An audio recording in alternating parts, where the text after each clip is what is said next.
بسم اللہ الرحمن الرحیم۔ السلام علیکم معزز ناظرین و سامعین۔ ایک تاجر کنواری لڑکی کو شاہی باورچی خانے میں کام کرنے کا جھانسا دے کر کہیں غائب کر دیتا تھا۔ یہ بات ہر جگہ ہی چل رہی تھی، اور جب یہ خبر سلطان صلاح الدین ایوبی رحمۃ اللہ علیہ کے دربار میں پہنچی تو یہ بات سن کر بہت حیران ہو گئے کہ آخر کو یہ ماجرا کیا ہے۔ وہ بہت اسی چیز کے لیے اپنے وزیر کے ساتھ محو گفتگو تھے کہ اچانک ایک سپاہی ان سے اجازت لے کر اندر آیا اور سر جھکا کر ادب سے کہنے لگا کہ سلطان معظم کوئی لڑکی آپ سے ملاقات کرنے کی خواہش مند ہے۔ وہ بہت زور دے رہی ہے کہ وہ آپ سے ہر حال میں آج ہی ملاقات کرنا چاہتی ہے، انہیں اپنی درخواست آپ کو دینی ہے۔ یہ بات سن کر سلطان صلاح الدین ایوبی رحمۃ اللہ علیہ نے کہا کہ ملاقات کا وقت صبح کا ہوتا ہے، ان سے کہو کہ وہ کل صبح یہاں پر تشریف لے آئیں، میں ملاقات کر لوں گا۔ یہ بات سن کر سپاہی دوبارہ بولنے لگا کہ سلطان معظم، میں نے ان سے یہ بات بھی بولی ہے، لیکن وہ بہت رو رہی ہے اور بار بار ایک ہی بات کہہ رہی ہے کہ انہیں ہر حال میں آپ سے آج ہی ملاقات کرنی ہے، وہ معاملہ آج آپ کو ہر حال میں گوش و گزار کرنا چاہتی ہے، نہیں تو کوئی آفت آ جائے گی۔ یہ بات سن کر سلطان معظم اور وزیر دونوں ہی ٹھٹک سے گئے اور ایک دوسرے کی جانب مشکوک نگاہوں سے دیکھا۔ سلطان نے سپاہی کی جانب دیکھتے ہوئے حکم دیا کہ اس لڑکی کو دربار میں عزت کے ساتھ پیش کیا جائے۔ وہ لڑکی جب دربار میں داخل ہوئی تو سلطان معظم اس کو بہت گہری نگاہوں سے دیکھ رہے تھے۔ اس لڑکی کی عمر کم از کم 20 سال تھی، اس سے زیادہ کی وہ لڑکی ان کو معلوم نہیں لگتی تھی۔ وہ ادب سے ان کے سامنے آ کر کھڑی ہو گئی، سر جھکا کر سلام پیش کرنے لگی۔ سلطان نے سلام کا جواب سر ہلا کر دیا اور ان سے دریافت کیا کہ آخر تمہیں کیا مسئلہ پیش آیا ہے جس کی وجہ سے تم اتنی زیادہ رو رہی ہو، تمہاری حالت اتنی زیادہ خراب ہو گئی ہے۔ اس لڑکی نے گہری سانس لی اور کہنے لگی کہ سلطان معظم، میں بہت دکھیاری ہوں، میں نے تصور میں بھی نہیں سوچا تھا کہ آج میرے ساتھ یہ سب کچھ ہو جائے گا، میرا پورا گھر برباد ہو جائے گا اور میں تباہ ہو جاؤں گی۔ سلطان نے اس کی بات سنی اور گمبھیر لہجے میں کہنے لگے کہ لڑکی، تمہارا جو بھی مسئلہ ہے صاف ستھرے الفاظ میں بتاؤ، ہمیں گھما پھرا کر باتیں سمجھ نہیں آتی۔ اس لڑکی نے روتے ہوئے اپنی روادات سنانے لگی۔ سلطان معظم، ہم 3 بہنیں ہیں، ہمارے ماں باپ کا انتقال کچھ سال پہلے ہوا اور ہم لوگ گھروں میں کام کر کے اپنے گھر کا چولہا جلاتے ہیں، کبھی بھی کسی کو غلط نگاہوں سے دیکھنے نہیں دیتے۔ ہم لوگ 4 دیواری میں زیادہ سے زیادہ رہنا پسند کرتے ہیں، لیکن ایک روز ایک تاجر ہمارے دروازے پر آیا اور روٹی مانگنے لگا۔ میری چھوٹی بہن نے اس کو روٹی دی تو وہ مسکراتے ہوئے کہنے لگا کہ گھر میں اور کون کون ہے۔ میری بہن نے زیادہ بات کرنا مناسب نہیں سمجھا اور اس کو جھاڑتے ہوئے کہنے لگی کہ تم یہاں وہاں سے روٹی لے لو اور جاؤ، گھر کا ماحول جاننا تمہارے لیے ضروری نہیں ہے۔ وہ مزید کہنے لگا کہ مجھے آس پاس کے لوگوں سے معلوم ہوا ہے کہ تم لوگ 3 ہی بہنیں ہو اور اس گھر میں رہتی ہو اور لوگوں کے گھر میں نوکر چاکر بھی کرتی ہو، گھر کی صاف صفائی بھی کرتی ہو۔ میری بہن نے یہ بات سن کر اس کی جانب تعجب زدہ نگاہوں سے دیکھا اور پوچھنے لگی کہ آخر کو آپ یہ بات کیسے جانتے ہیں؟ تو وہ کہنے لگا کہ میں نے ابھی تو بتایا کہ آس پاس کے لوگوں نے مجھے اس بارے میں اطلاع دی ہے، دراصل مجھے خادمہ کی سخت ضرورت ہے۔ سلطان صلاح الدین ایوبی نے اس کام کی ذمہ داری میرے سر ڈالی ہے کہ مجھے 3 سے 4 خادمیں چاہیے جو شادی باورچی خانے کو اچھے سے سنبھال سکیں۔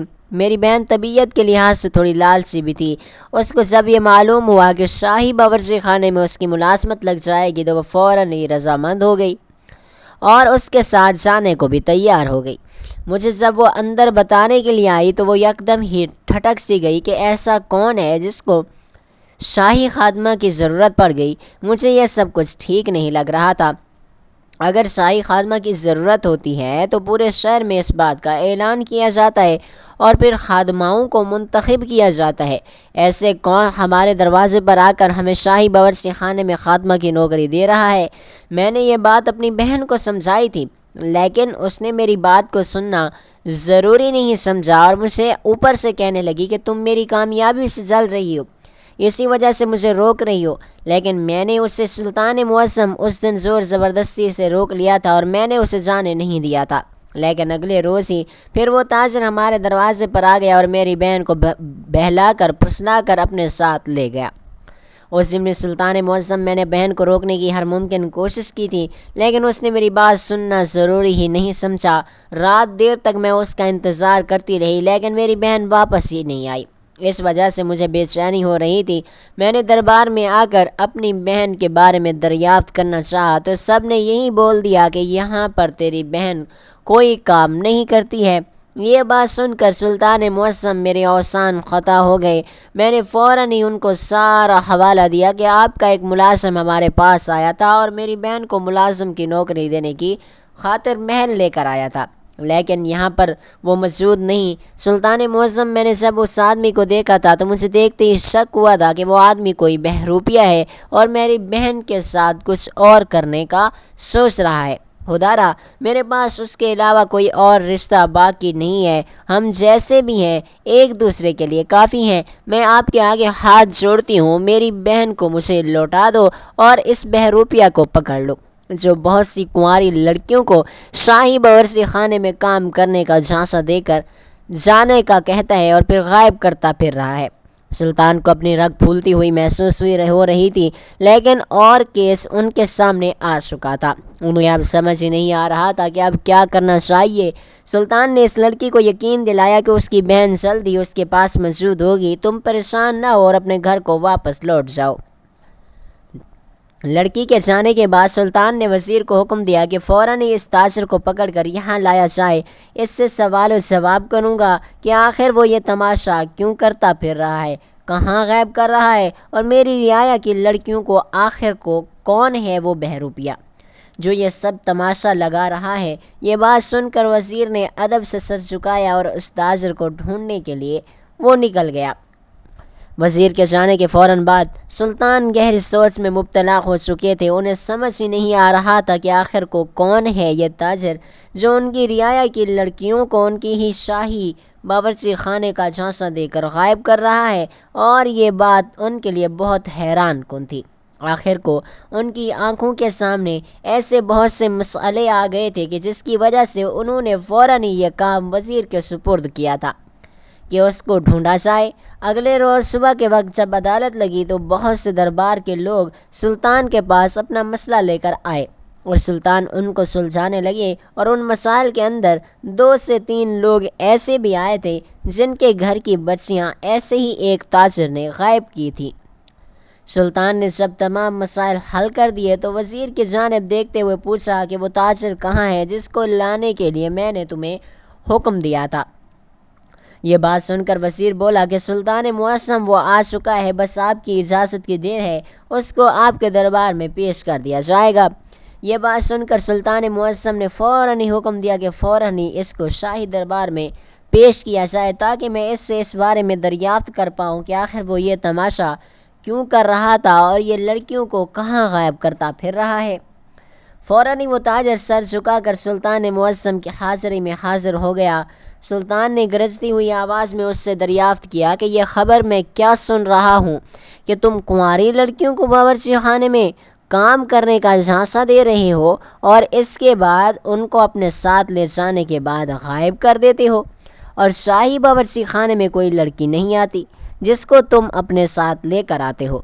یہ بات سن کر وہ فوراً ہی پورے اعتماد لہجے میں کہنے لگا کہ سلطان معظم، آپ کو کوئی غلط فہمی ہوئی ہے، میں ہرگز یہ کام نہیں کرتا ہوں، میں تو بس اپنے کام سے کام رکھنے والا آدمی ہوں، میں ایک تاجر بھی ہوں اور میں اپنا وہی تجارت کا کام کرتا ہوں، آپ کے شاہی باورچی خانے کے بارے میں مجھے کہاں علم ہوگا؟ وزیر صاحب میرے پاس آئے تھے اور مجھے اپنے ساتھ آنے کے لیے بولا تھا، تو اسی وجہ سے بھی میں آپ کی حاضری میں حاضر ہو گیا، نہیں تو مجھے بہت سے کام ہیں، میں یہاں پر آیا ہوں اور پیچھے میرے بہت سے کام رک گئے ہیں، میرے پاس تو اتنا وقت بھی نہیں ہوتا کہ میں گھروں میں جا کر لڑکیوں کو وہاں سے نکالوں اور آگے غائب کر دوں۔ یہ بات سن کر انہوں نے تعجب زدہ نگاہوں سے وزیر کی جانب دیکھا، پوچھنے لگے کہ وزیر کہیں آپ کسی غلط آدمی کو نہیں لے کر آئے؟ تو وہ کہنے لگا کہ نہیں سلطان معظم، یہ وہی ہے جس کے بارے میں لوگ شکایت کر رہے ہیں، یہ ان کے گھر کی بچیوں کو شاہی باورچی خانے کا جھانسا دے کر غائب کر دیتا ہے۔ رات گئے تک وہ لوگ ان کا انتظار کرتے رہے، اس کے باوجود بھی وہ لوگ گھر نہیں آتے، اور سب یہاں آ کر معلوم کیا جاتا ہے تو یہاں پر وہ لوگ کبھی آئے ہی نہیں ہوتے۔ سلطان معظم نے ایک بار پھر گرجتی ہوئی آواز میں اس تاجر سے دریافت کیا کہ جھوٹ سے مجھے سخت نفرت ہے، اگر تم اپنی زندگی چاہتے ہو تو سچ بتاؤ کہ آخر وہ لڑکیاں کہاں پر موجود ہیں اور تم نے ان کے ساتھ کیا حشر کیا۔ اگر تم سچ بول دو گے تو تمہاری سزا میں تھوڑی سی کمی آ جائے گی، لیکن اگر تم مجھے ایسے ہی باتوں میں الجھا کر گھماتے رہو گے تو یقین مانو میں تمہیں سزائے موت دینے سے پیچھے نہیں ہٹوں گا۔ سارے گھر کی بیٹیوں کی عزت سانجھی ہوتی ہے، آج تم کسی کی بیٹی کی عزت کو خراب کرنے کی کوشش کرو گے، کل کو تمہارے گھر میں بھی خواتین ہیں۔ یہ بات سن کر وہ تاجر آپے سے باہر ہو گیا، کہنے لگا کہ سلطان معظم، آپ کی باتوں کا مطلب میں بالکل نہیں سمجھ پا رہا ہوں۔ آپ مجھ پر بے وجہ اس طریقے سے الزام تراشی نہ کریں، میں نے کسی کی بیٹی کو جھانسا دے کر کہیں غیب نہیں کیا ہے، میں بھی بہن بیٹی والا ہوں، مجھے اس بات کا علم ہے کہ لڑکیوں کی عزت کتنی نازک ہوتی ہے، اور میں جانتا ہوں اگر آج میں کسی کی بہن یا کسی کی بیٹی کی عزت کو خراب کروں گا تو کل مکافات عمل کے طور پر میرے ساتھ بھی یہی عمل ہوگا۔ اسی وجہ سے میں نے آج تک کسی بھی بچی کو میلی نگاہوں سے دیکھا بھی نہیں ہے۔ اس کا پر اعتماد لہجہ اور یقین بھری آنکھیں سلطان کو احساس دلا رہی تھی کہ شاید وزیر کسی غلط آدمی کو اپنے ساتھ لے آیا ہے۔ اسی وجہ سے انہوں نے بنا دوسری بات کیے اس کو وہاں سے جانے کے لیے بول دیا۔ تاجر کے چلے جانے کے بعد سلطان وزیروں کی طرف متوجہ ہوئے اور کہنے لگے کہ وزیر، وہ آدمی تو بہت ہی پر اعتماد تھا، اس نے بہت پر یقین اور پر لہجے میں تمام باتیں کی، مجھے کہیں سے بھی یہ شک میں نہیں ڈال کر گیا۔ مجھے سمجھ نہیں آ رہا کہ آخر کر وہ لوگ اس کے بارے میں اس طریقے کی باتیں کیوں کر رہے ہیں۔ وزیر کہنے لگا کہ سلطان معظم، ہر دکھنے والی چیز سونا نہیں ہوتی، اس طریقے سے انسان خود کو بہت پر اعتماد ظاہر کر کے ہمیں پاگل بھی بنا سکتا ہے۔ لڑکیاں ہماری رعایا کی غائب ہو رہی ہیں، یقیناً کوئی بہت بڑی بات ہے، اور یہ آدمی جس طریقے سے پر اعتماد لہجے میں بات کر رہا تھا، ہو سکتا ہے کہ یہی چور ہو۔ ایسی باتوں پر اس انسان کو تھوڑا گھبرا جانا چاہیے تھا، یقیناً اس کو ڈرنا بھی چاہیے تھا اور خوف زدہ لہجے میں آپ سے ملاقات کرنی چاہیے تھی، لیکن یہ انسان بہت زیادہ پر اعتماد تھا، ہو سکتا ہے کہ اسی میں کھوٹ ہو جو ہمیں نظر نہ آ رہا ہو۔ وزیر کی بات سن کر سلطان سوچنے پر مجبور ہو گئے کہ کہیں نہ کہیں وزیر کی بات ٹھیک تھی، ایسی حالت اور ایسی باتوں پر کوئی بھی معمولی سا انسان بھی گھبرا سکتا تھا اور اس کے لہجے میں خوف کا عنصر نمایاں ہو سکتا تھا، لیکن یہ تاجر بہت پر اعتماد تھا، اس کے لہجے میں ذرا بھی خوف کا عنصر دکھائی نہیں دے رہا تھا، اور یہی بات وزیر اور سلطان کو شک میں مبتلا کر رہی تھی۔ سلطان نے وزیر کی جانب دیکھتے ہوئے کہا کہ آج سے تم اس انسان پر نظر رکھو گے، اور یہ کہا جاتا ہے کہ کہاں نہیں جاتا، کس سے ملتا ہے، کس سے نہیں ملتا، اور کس کے لیے یہ کام کرتا ہے، اور اس پر تم نے نظر رکھنی ہے۔ مجھے ذرا بھی کوتاہی نہیں چاہیے کیونکہ یہ لڑکیوں کا معاملہ ہے، میں کسی بھی طور پر اس کو ہلکے میں نہیں لینا چاہتا۔ یہ بات سن کر وزیر نے ادب سے سر اس بات میں ہلایا اور وہاں سے چلا گیا، اور دن معمول کی رفتار سے گزرنے لگی۔ وہ عورت ایک بار پھر سلطان کے دربار میں حاضر ہو کر اپنی فریاد کرنے لگی کہ بہن کو آپ جلد سے جلد ڈھونڈ لیں، مجھے میری بہن بہت یاد آ رہی ہے، نہ جانے وہ کس حال میں ہوگی، آپ نے تو ابھی تک کچھ بھی نہیں کیا ہے۔ آپ نے تو وعدہ کیا تھا کہ بہن جلد میرے گھر واپس آ جائے گی، لیکن ایسا تو کوئی عنصر مجھے دکھائی نہیں دے رہا کہ بہن میرے پاس آ جائے گی۔ سلطان نے اسے یقین دلایا کہ تم پریشان نہ ہو، انشاءاللہ بہن جلد سے جلد تمہارے پاس صحیح سلامت موجود ہوگی، یقین رکھو ہم اس پر تحقیقات کر رہے ہیں۔ آج پھر وہ لڑکی اداس ہو کر وہاں سے چلی گئی تھی، لیکن یہ اداسی سلطان کو بالکل بھی اچھی نہیں لگ رہی تھی۔ ان کے لیے ان کی رعایا بہت زیادہ اہم تھی، اپنی رعایا کو وہ اپنی اولاد کی طرح مانتے تھے، اور آج ان کی رعایا ایک بہت ہی بڑے مسئلے میں پھنسی ہوئی تھی۔ لیکن جب سے انہوں نے اس تاجر کے ساتھ ملاقات کی تھی، اس کے بعد سے کوئی بھی ایسا کیس ان کے سامنے نہیں آیا تھا جس میں کوئی لڑکیوں کو جھانسا دے کر کہیں غائب کر دیتا ہو۔ یہ بات بھی سوچنے والی تھی۔ اس واقعے کو 7 دن ہو چکے تھے۔ وزیر سے انہوں نے دریافت کیا کہانی کہاں تک پہنچی کچھ معلوم ہوا؟ تو وزیر کہنے لگا کہ وہ آدمی ہماری سوچ سے بھی زیادہ ہوشیار ہے، وہ جانتا ہے کہ میں اس کے پیچھے ہوں، اسی وجہ سے ابھی تک اس نے کوئی ایسا قدم نہیں اٹھایا جو ہمیں شک میں مبتلا کرے۔ لیکن سلطان معظم آپ پریشان نہ ہوں، ہم جلد سے جلد سچ معلوم کر لیں گے اور یہ بھی معلوم کر لیں گے کہ ہماری رعایا کی لڑکیاں آخر کو کہاں موجود ہیں۔ ایک روز رات کے وقت وزیر بہت زیادہ اپنے کمرے میں بے چین ہو رہا تھا، نہ جانے اس کو نیند کیوں نہیں آ رہی تھی۔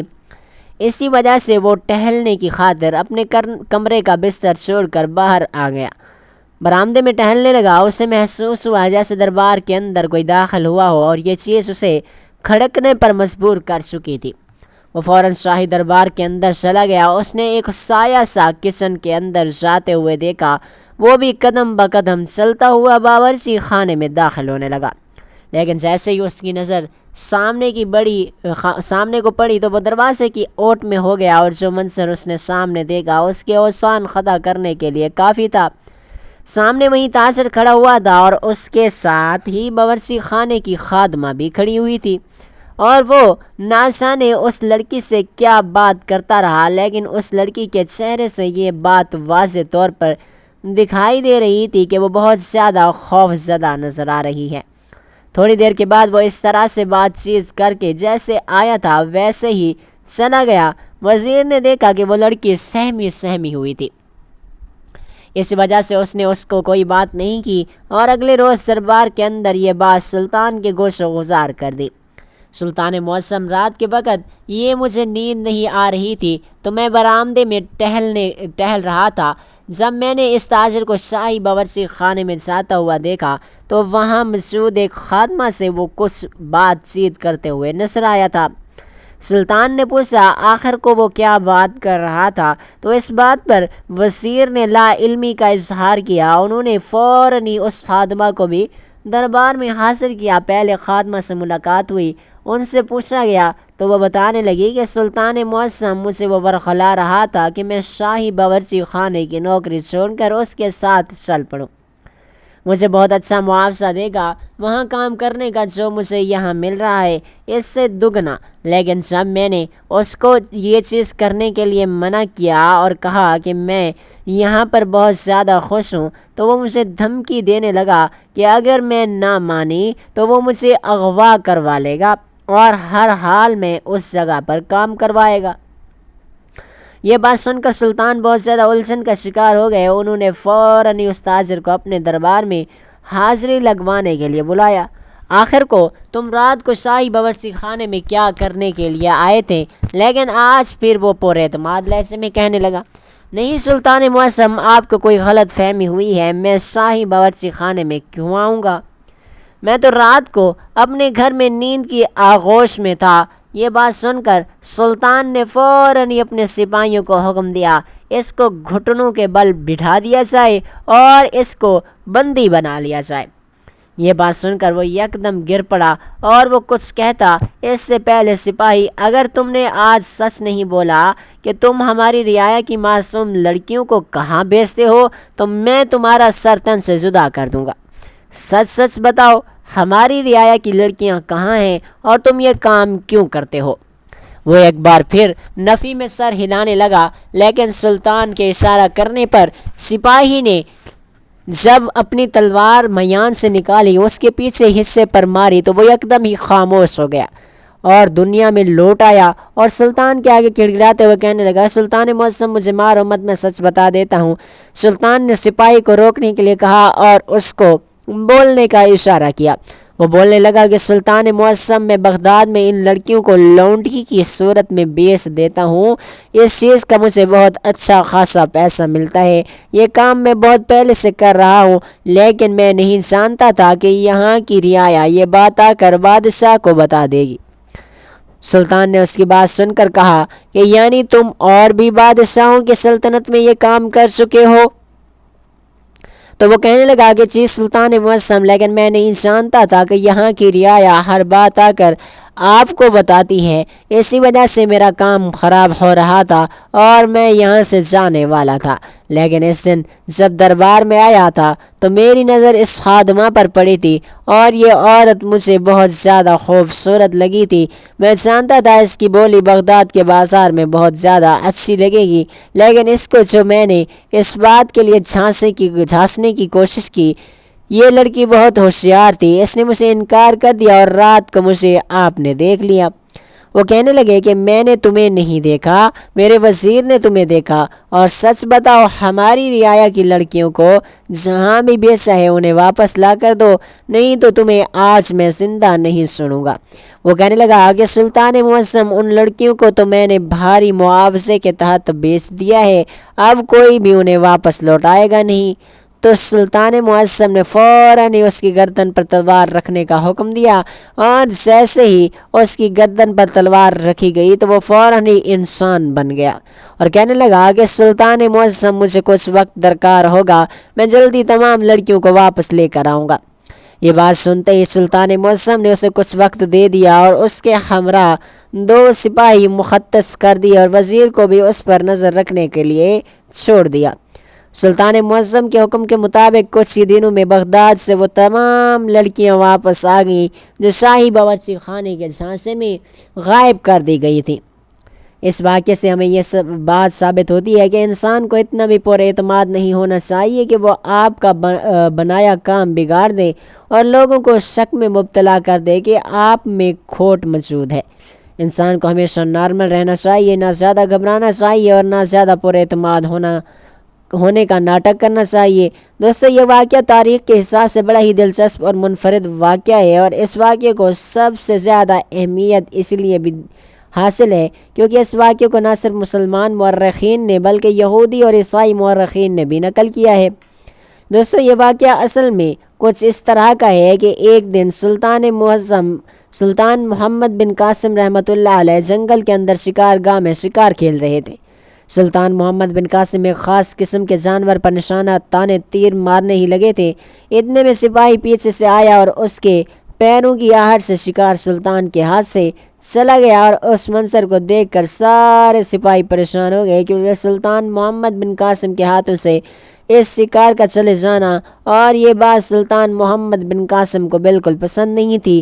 لیکن جب اس کے ساتھ ہاتھ کے اندر سلطان نے خط دیکھا اور اس خط کو پڑھا تو سلطان نے سپاہی کو کچھ نہ کہا بلکہ اس کی پیٹھ کو تھپ تھپایا اور اپنے گھوڑے پر سوار ہو کر چل پڑے۔ اب سلطان محمد بن قاسم آگے اور سپاہی پیچھے پیچھے گھوڑے میں تیز رفتاری کے ساتھ چلے جا رہے تھے، لیکن سلطان محمد بن قاسم کے علاوہ کوئی نہیں جانتا تھا کہ آخر وہ سب کہاں جا رہے ہیں۔ سب سپاہی حیران تھے کیونکہ اس سے پہلے سلطان محمد بن قاسم کی زندگی میں کبھی ایسا نہیں ہوا کہ دوران شکار سلطان محمد بن قاسم کسی کام کی طرف چل پڑے ہوں، کیونکہ یہ سلطان کی فطرت کے اندر شامل تھا کہ محمد بن قاسم ہر کام کو اپنے وقت پر سر انجام دیتے تھے۔ اب سلطان محمد بن قاسم کا گھوڑا تیز رفتاری کے ساتھ آگے اور سپاہیوں کے گھوڑے پیچھے پیچھے جا رہے تھے۔ بہت دیر سفر کرنے کے بعد سلطان محمد بن قاسم کے قافلے کا گزر ایک دریا کے پاس سے ہوا، تو سلطان محمد بن قاسم نے سپاہیوں کو کہا کہ گھوڑوں کو ایسا کرو اور اس دریا کے کنارے گھوڑوں کو پانی پلایا جائے، کیونکہ منزل مقصود تک پہنچتے ہی تک ہمیں بہت وقت لگ جائے گا اور اتنی دیر گھوڑے پیاس برداشت نہیں کر پائیں گے۔ سلطان محمد بن قاسم نہ صرف انسانوں سے محبت کرتے تھے بلکہ جانوروں سے بھی بے پناہ محبت کرتے تھے، ان کی ہر ضرورت کا خیال رکھتے تھے، اور لہٰذا سپاہی نے گھوڑا روکا اور دریا کے کنارے پانی پلانے کے لیے لے گئے۔ اب سب سپاہی اپنے اپنے گھوڑوں کو پانی پلا رہے تھے، اور سلطان محمد بن قاسم وقت کا سلطان ہونے کے باوجود اپنے گھوڑے کو خود پانی پلا رہے تھے۔ پانی بہت ٹھنڈا تھا اور اس کے علاوہ بہت شفاف بھی تھا۔ جب سلطان محمد بن قاسم نے دریا کے اندر ہاتھ ڈالا تو اتنا ٹھنڈا پانی سلطان نے نہیں دیکھا تھا۔ سلطان محمد بن قاسم نے رسی کو چھوڑا اور اپنے ہاتھ سے پانی اٹھا کر پینے لگے، اور اسی کے علاوہ سلطان نے پانی کو اپنے منہ پر بھی مارنا شروع کر دیا۔ شاید گھوڑے کی تیز رفتاری کی وجہ سے گرم ہوا نے سلطان محمد بن قاسم کے چہرے کا رنگ سرخ کر دیا تھا۔ سلطان کی آنکھیں لال تھیں، لہٰذا اس پانی نے محمد بن قاسم کو راحت دی۔ جب محمد بن قاسم نے اپنا منہ پر اچھی طرح سے پانی ڈال دیا تو اچانک سلطان نے کچھ عجیب منظر دیکھا۔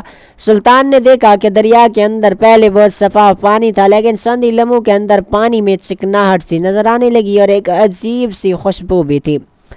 سلطان حیران ہو گئے کہ آخر اس دریا میں ایسی کیا چیز ڈالی گئی ہے کہ چند لمحوں کے بعد دریا کے پانی کا رنگ ہی تبدیل ہو گیا، اور سب لوگ سپاہی اس پانی کو حیرت سے دیکھنے لگے۔ لیکن محمد بن قاسم اپنے گھوڑے کی لگام سے پکڑے اس طرف چل پڑے جس طرف سے پانی کے اندر چکناہٹ آ رہی تھی۔ سلطان محمد بن قاسم تھوڑی دیر چلے تو اچانک دور سے سلطان کو ایک بوڑھا بزرگ نظر آیا جو گدھے سے برتن اٹھا اٹھا کر دریا کے اندر کچھ ڈال رہا تھا۔ سلطان محمد بن قاسم حیران ہو گئے کہ آخر یہ بوڑھا آدمی دریا کے اندر کیا ڈال رہا ہے۔ یہ معلوم کرنے کے لیے محمد بن قاسم چند قدم اور آگے بڑھے تو دیکھ کر سلطان کی حیرت کی انتہا نہ رہی کہ سلطان نے دیکھا کہ یہ ایک بوڑھا بزرگ گدھے سے بڑے بڑے برتن اتار اتار کر دریا کے اندر ڈال رہا تھا، اور کوئی چیز نہیں تھی بلکہ گھی تھا۔ محمد بن قاسم حیران ہو گئے، لیکن پھر سلطان کو خیال آیا کہ ہمیں اپنی منزل مقصود پر پہنچنا ضروری ہے، لہذا یہ بوڑھا بزرگ گھی کیوں ضائع کر رہا ہے، اس کے پیچھے کیا وجہ ہے، یہ بات بعد میں معلوم کر لی جائے گی، یا پھر یہ بھی ہو سکتا ہے کہ اس بوڑھے بزرگ کا گھی خراب ہو گیا ہو۔ لیکن حیرانی کی بات تو یہ تھی کہ اگر گھی خراب بھی ہو گیا تھا تو پھر بھی وہ اس کو پانی کے اندر ہی کیوں ڈال رہا تھا۔ لہٰذا محمد بن قاسم اسی جگہ پر اپنے گھوڑے پر سوار ہوئے اور اپنے سپاہیوں کے ساتھ اپنی منزل مقصود پر چل پڑے۔ وقت گزرتا رہا۔ اگلی صبح اتفاقاً محمد بن قاسم کا گزر اسی وقت پر اسی دریا کے پاس سے ہوا، لیکن اس مرتبہ سلطان نے سپاہیوں کو گھوڑے روکنے کا حکم نہیں دیا کیونکہ گھوڑے بہت تیز رفتاری کے ساتھ جا رہے تھے۔ لیکن محمد بن قاسم نے پھر ایک اور عجیب و غریب منظر دیکھا، اور اس منظر نے سلطان کو اپنا گھوڑا روکنے پر مجبور کر دیا۔ سلطان نے دیکھا کہ پھر ایک بوڑھا بزرگ دریا کے اندر کچھ ڈال رہا ہے۔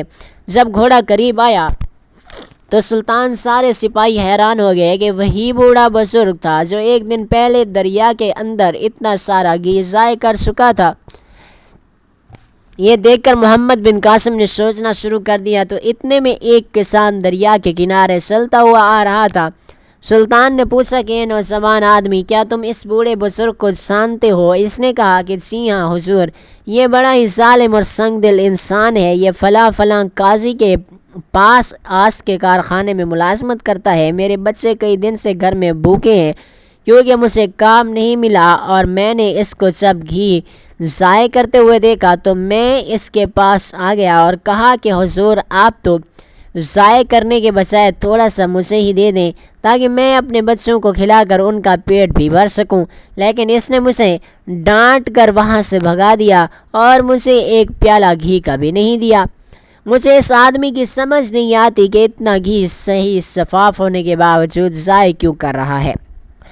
یہ سن کر محمد بن قاسم حیران ہو گئے کہ جو آدمی ایک غریب آدمی کو ایک پیالہ گھی کا نہیں دے سکتا تھا، وہ اتنا سارا گھی دریا کے اندر کیوں بہا رہا تھا۔ اب سلطان حیرت میں تھے، لیکن سلطان کو محل کے اندر وقت سے پہلے پہنچنا تھا، لہٰذا سلطان نے ایک سپاہی کو حکم دیا کہ اس کسان سے اس قاضی کی حویلی کا پتہ معلوم کرو، کل صبح اس بوڑھے بزرگ کو میری عدالت کے اندر حاضر کرنا تاکہ میں اس بزرگ کو ایک غریب کی مدد نہ کرنے اور گھی کو ضائع کرنے کے جرم میں سزا دوں گا۔ اب محمد بن قاسم اگلے دن جب عدالت کے اندر تشریف لائے تو سپاہی نے اس بوڑھے بزرگ کو سلطان معظم کے سامنے حاضر کیا۔ سلطان نے دیکھا کہ اس بوڑھے بزرگ کو، جس کی عمر تقریباً 55 سے 60 سال کے درمیان تھی، وہ اتنا بھی بوڑھا نہیں تھا کہ اس کو چلنے کا سہارا ہو، لیکن اس کے بالوں اور داڑھی پر سفیدی آ چکی تھی، لیکن اس کی ہڈیاں ابھی مضبوط تھیں کیونکہ اس نے 2 سپاہیوں کو بہت تنگ کیا ہوا تھا۔ 2 سپاہی اس کو پکڑے ہوئے تھے اور ان کو بری طرح دھکیل رہا تھا۔ سلطان نے حکم دیا کہ بزرگ کو تنہا چھوڑ دو اور اس سے دور ہو جاؤ۔ دونوں سپاہی اس کے بازو سے چھوڑ کر تھوڑا تھوڑا دور ہو گئے اور وہ بزرگ سلطان کے سامنے کھڑا ہو گیا۔ سلطان محمد بن قاسم نے کہا کہ میں نے تمہیں دربار کے اندر گھی ضائع کرتے ہوئے دیکھا، اور وہ ایک دن نہیں بلکہ مسلسل 2 دن، اور یہ بھی نہیں بلکہ مجھے وہاں ایک کسان نے بتایا کہ تم یہ کام کئی دنوں سے کر رہے ہو۔ حالانکہ وہ کسان تمہارے پاس آیا تھا، تم نے اس کو ایک پیالہ گھی کا نہیں دیا، لیکن تم نے اس کو ضائع کیا۔ بتاؤ تم نے یہ کیوں کیا؟ تیرا مالک جس کے پاس ملازمت کرتے ہو وہ تمہیں کچھ نہیں کہتا؟ کیا وہ تمہیں سزا نہیں دیتا؟ کیا وہ تمہاری مزدوری میں سے مزدوری نہیں کاٹتا؟ تو یہ سن کر اس بزرگ نے کہا کہ سلطان معظم، اگر میں آپ کو دریا کے اندر گھی کو بہانے کی وجہ بتا دوں تو نہ صرف آپ بلکہ میرا مالک جو کہ قبیلے کا سردار ہے وہ مجھے بھاری انعام اور اکرام سے نوازے گا۔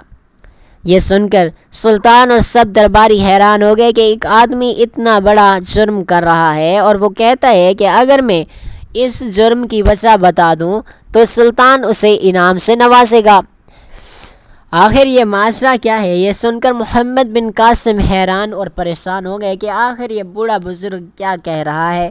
محمد بن قاسم بوڑھے بزرگ کو حیرت سے دیکھ رہے تھے، اور وہ بوڑھا بزرگ سلطان کے سامنے اتنے اعتماد کے ساتھ کھڑا تھا کہ جیسے اسے کسی سزا کا بالکل بھی ڈر نہ ہو۔ یہ بات سلطان محمد بن قاسم کو کافی حیرت میں ڈال رہی تھی کہ سب لوگ بڑے پریشان تھے، کیونکہ اس سے پہلے جب بھی کسی مسلم کو سلطان محمد بن قاسم کی خدمت میں لایا جاتا تو وہ بڑے ڈر سے کانپنے لگتا، لیکن وہ بزرگ اتنی عمر کے باوجود بھی اپنی سزا سے بالکل نہیں ڈر رہا تھا، بلکہ وہ تو محمد بن قاسم سے انعام کی توقع کر رہا تھا۔ لیکن اس کو کوئی نہیں جانتا تھا کہ آخر اس ماجرے کے پیچھے اصل بات کیا ہے۔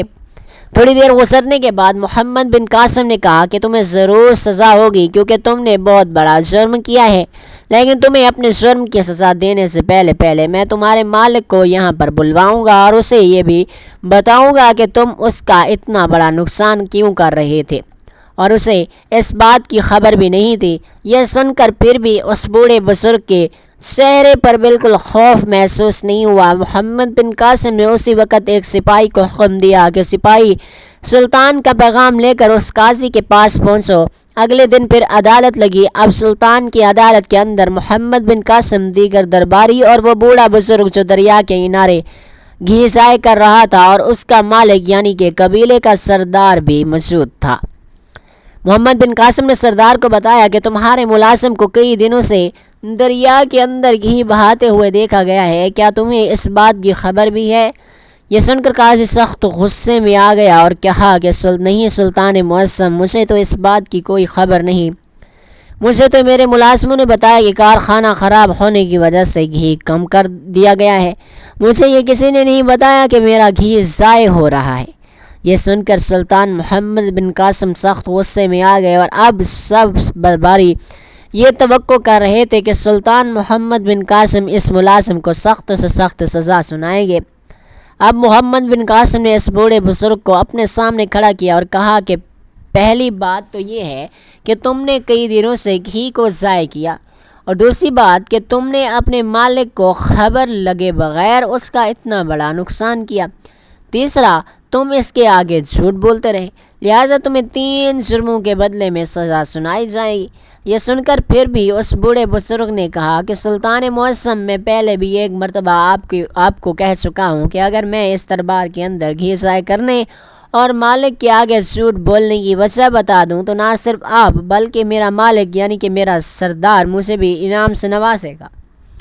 یہ سن کر وہ سردار بھی حیران ہو گیا اور کہا کہ سلطان معظم یہ کیا کہہ رہا ہے؟ یہ آدمی کئی دنوں سے میرا اتنا نقصان کر رہا ہے اور دوسری طرف کہتا ہے کہ میں اس کو انعام بھی دوں گا۔ یہ سن کر سلطان نے کہا کہ تمہیں اپنے جرم کی سزا ضرور سنائی جائے گی، لیکن بتاؤ کہ آخر تم یہ سب کیوں کر رہے تھے؟ اس نے کہا کہ سلطان معظم، میرا مالک بھی یہ بات نہیں جانتا تھا کہ میں پڑھا لکھا ہوں۔ سلطان معظم، میں نے حکمت کے شعبے میں بہت بڑی تعلیم حاصل کر رکھی ہے اور میرے پاس حکمت کے 10 سال کا تجربہ بھی تھا۔ میں بڑے بڑے جانوروں اور انسانوں کی بیماریوں کا علاج کرتا تھا، لیکن قسمت نے ایسا پلٹا کھایا کہ مجھے اپنے مالک کے پاس چند سکوں کی ملازمت کرنے پر مجبور کر دیا، اور میں جب مالک کے پاس ملازمت کی خاطر آیا تو میں نے مالک کو بالکل نہیں بتایا کہ میں حکمت کا کام جانتا ہوں، بس میرا مالک مجھے ایک عام سا ملازم سمجھتا تھا۔ میں سردار کی نظر میں ایک عام انسان تھا، مجھے کام کا کچھ بھی پتہ نہیں تھا، لیکن میں سب کچھ جانتا تھا۔ سلطان معظم چند دن پہلے کارخانے کے اندر کوئی ایسی زہریلی چیز آ گئی جس کی وجہ سے گھی کے اندر ایک عجیب سا زہر بننا شروع ہو گیا۔ یہ سن کر سلطان نے کہا کہ اگر وہ زہر بننا شروع ہوئی تو تمہیں کیسے پتہ چلا؟ کیا تم نے وہ گھی خود پیا؟ اور اگر تم نے وہ گھی پیا تو تم اب زندہ کیسے ہو؟ اس نے کہا کہ سلطان معظم، میں نے بتایا کہ میں بہت بڑا حکیم تھا اور اس گھی کے رنگ سے ہی مجھے پتہ چل گیا تھا، لیکن میں نے اپنی تسلی کے لیے اس گھی پر ایک چھوٹا سا تجربہ بھی کیا اور اس سے مجھے پتہ چل گیا کہ اس گھی کے اندر ایک عجیب سا زہر پیدا ہو رہا ہے اور اس زہر کے پیچھے وہ زہریلی چیز تھی۔ سلطان معظم، اگر میں اس بات کا ذکر اپنے مالک کے سامنے کرتا تو حضور میں جانتا تھا کہ میرا سردار بہت ایماندار اور انصاف پسند ہے، اور میرے مالک کا گھی جس بازار کے اندر جس گھر کے اندر جاتا تھا، میرا سردار ان کو بتا دیتا کہ گھی ہم ان کو کیوں نہیں دے سکتے کیونکہ اس کے گھی کے اندر خرابی آ گئی ہے، اور اسی طرح میرے سردار کا کاروبار تباہ ہو جاتا، بلکہ اس گھی کی کمائی سے میرا سردار جتنے لوگوں کی مدد کر رہا تھا وہ بھی اس سے محروم ہو جاتے۔ لہٰذا میں نے ایک اور کارخانے سے اپنی جیب سے گھی خریدا اور میں سردار کے گھی کی جگہ دکانداروں اور گاہکوں کو دیتا رہا اور سردار کے کارخانے کا گھی ضائع کرتا رہا۔ میں گھی اس لیے زمین پر نہیں ڈالتا تھا کہ کہیں اس گھی کو کہیں کوئی جانور یا کوئی پرندہ نہ پی لے اور اس کو موت نہ ہو جائے، اس لیے میں گھی کو دریا کے اندر ڈالتا تھا، کیونکہ دریا کا پانی بہت زیادہ تھا اور اس کے بدلے میں جو پانی گھی کے اندر ڈالتا تھا اس کا کچھ بھی اثر نہ ہوتا تھا۔ اس لیے میں اس گھی کو دربار کے اندر ضائع کرتا رہا، دریا کے اندر ضائع کرتا رہا۔ اس گھی کی جگہ میں دوسرے کارخانے سے خرید کر سردار کے گاہکوں کو دیتا، اور بس یہی میری کوشش تھی کہ میرے سردار کی بھی بدنامی نہ ہو، کہیں لوگوں کو یہ پتہ نہ چل جائے کہ میرے سردار کے گھی کے اندر خرابی آ گئی ہے اور لوگ خریدنا چھوڑ دیں، اور میں یہ بھی نہیں چاہتا تھا کہ میرے سردار کا کاروبار تباہ ہو جائے۔ اس لیے میں نے اپنے سردار کو بدنامی سے بچانے کے لیے یہ سب کام کیا۔ یہ سن کر سب لوگ حیران ہو گئے، حتیٰ کہ سلطان محمد بن قاسم کی نظریں جھک گئیں، کیونکہ جس آدمی کو سلطان اتنا گنہگار اور مجرم سمجھ رہے تھے وہ تو اصل میں ایک فرشتہ صفت انسان تھا جو اپنے مالک کے ساتھ اتنی وفا کر رہا تھا۔ جب یہ خبر سردار نے سنی تو وہ بہت شرمندہ ہوا، کیونکہ وہ سلطان کے بتانے کے بعد اپنے ملازم کو غدار سمجھ رہا تھا، لیکن جب اس کو اس بات کی خبر لگی تو وہ بہت شرمندہ ہوا، اور اس ملازم کے کہنے کے مطابق نہ صرف سلطان نے اسے بھاری انعام و اکرام سے نوازا، بلکہ اس سردار نے بھی اپنا آدھا کارخانہ اس ملازم کے نام کر دیا۔ اسی طرح اس ملازم کو اپنی وفاداری اور عقل مندی کی وجہ سے اللہ تبارک و تعالیٰ نے اتنے بڑے انعام و اکرام سے نواز دیا۔ اللہ تعالیٰ ہمیں ایمانداری کی نوکری کرنے کی توفیق عطا فرمائے اور ہمارا خاتمہ ایمان پر فرمائے۔ آمین ثم آمین یا رب العالمین۔